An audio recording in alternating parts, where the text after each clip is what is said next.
Besides mayors and commissioners, newly elected city councilors across the nation were also sworn in Sunday. One of them was KMT Taipei City Councilor Wang Hung-wei, who is also her party's candidate in an upcoming legislative by-election. Her DPP opponent, Enoch Wu, who happened to be on a visit to the city council's DPP caucus, made a show of calling on Wang to serve her full term as councilor and not turn her back on the people who voted for her.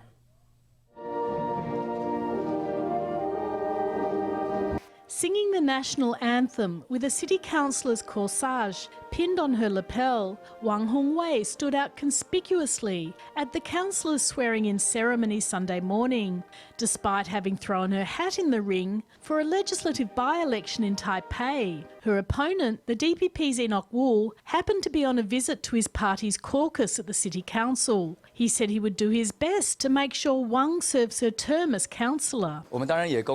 Of course, we congratulate Councillor Wang Hung-wei on her re-election with such a high number of votes. We will try our utmost to keep her in the Taipei City Council. This is something she owes every person who voted for her. Excuse me, can I go to the bathroom? Excuse me, thank you. Let's all get sworn in. Wang didn't respond to the gauntlet Wu threw down at her feet, knowing full well that she'd be labelled a runaway councillor if she's elected legislator in the by-election. Wu, for his part, seized the opportunity to criticise Wang's proposal to postpone the decommissioning of nuclear power plants number 2 and number 3 in New Taipei.